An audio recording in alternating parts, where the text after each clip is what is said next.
आज हम बात करते हैं क्लास 10 और क्लास 12 की। उसमें रस आता है। किस रस की बात करते हैं? हम करुण रस की बात करते हैं। करुण रस का स्थायी भाव बेटा शोक होता है।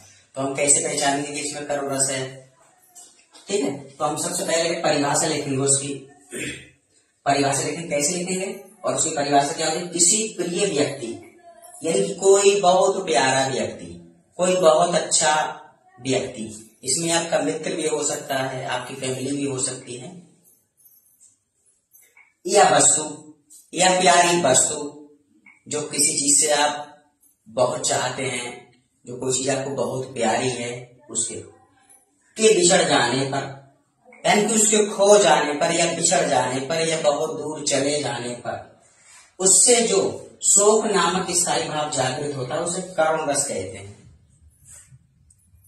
जैसे आप किसी मेले में जा रहे हैं, मेले में जाते हैं तो क्या बोलते हैं, बच्चे थोड़े बहुत पैसे लेके तो जरूर जाते हैं। वो पैसे आपके गिर जाएं, आपके हृदय में क्या होगा कि हमारे पैसे गिर गए, अब हम मेला कैसे करेंगे? तो ये क्या, ये शोक है। या कोई आपका प्रिय मित्र बिछड़ जाए या चला जाए, कहीं दूर चला जाए, तो आपके हृदय में क्या होता है? एक शोक नामक उत्पत्ति होती है।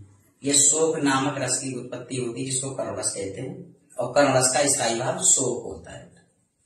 ठीक है, ये है शोक। यानी कि जब कोई चीज बिछड़ जाती है, किसी से दूर चली जाती है, चाहे वो वस्तु हो या व्यक्ति हो, कोई भी हो, तो वहां पर बेटा क्या होता है? करुण रस की उत्पत्ति होती है, करुण रस होता है। अब करुण रस का स्थायी भाव क्या होता है बेटा? शोक होता है। ठीक है, अब हम इसका उदाहरण कैसे पहचानेंगे?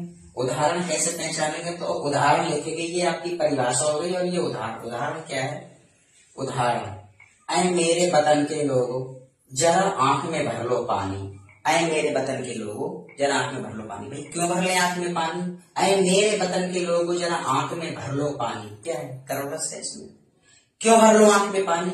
जो शहीद हुए हैं उनकी जरा याद करो कुर्बानी। यानी कि उन शहीदों के लिए, उन वीरों के लिए जिन्होंने देश पे अपने प्राणों की आहुति दे दी, अपनी जान न्यौछावर कर दी, उनके लिए भर लो। क्या चीज? आंख में पानी।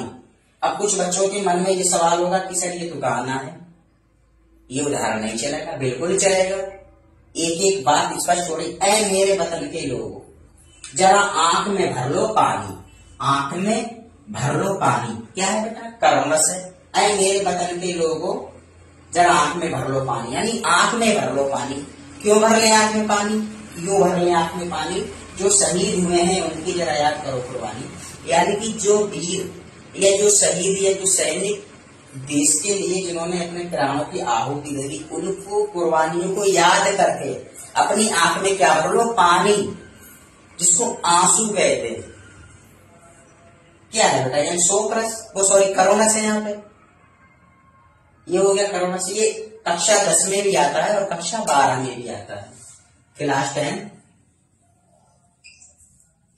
और क्लास 12 में भी आता है और हर साल ये आता है।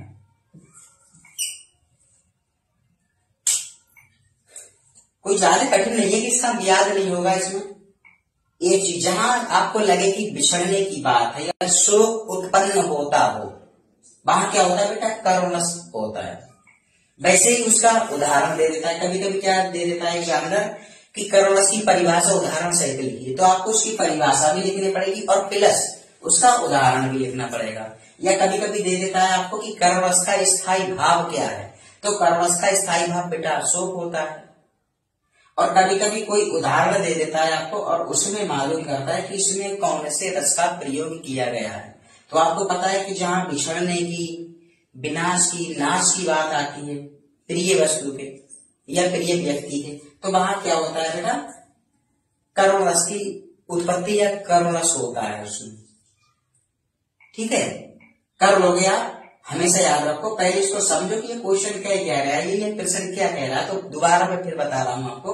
किसी प्रिय व्यक्ति यानी कि किसी बहुत प्रिय व्यक्ति या वस्तु, जैसे बच्चे जाते हैं, कोई 10-5 साल के बच्चे होते हैं, उनका कोई खिलौना आप तोड़ दीजिए, क्या करने लगेंगे? वो रोने लगते हैं।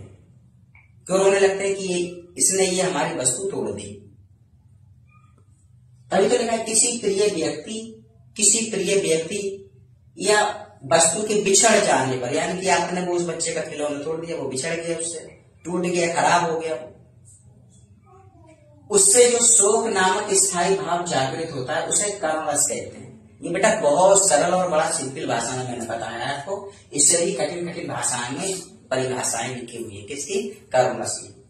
ऐसी इसकी परिभाषा होगी। अब उदाहरण, इसके अलावा अगर और भी कोई आपको याद हो तो वो लिख सकते हैं, लेकिन सरल मैंने आपके लिए ये सरल समझा।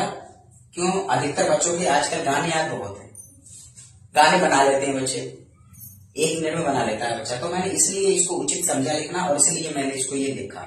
तो आप ये मत समझो कि ये उदाहरण नहीं चलेगा, चल जाएगा, कोई दिक्कत नहीं है इसमें, किसी तरह की कोई समस्या उत्पन्न नहीं हो। कैसे, ऐ मेरे वतन के लोगों जरा आंख में भर लो पानी, यानी कि ऐ मेरे देश के लोगों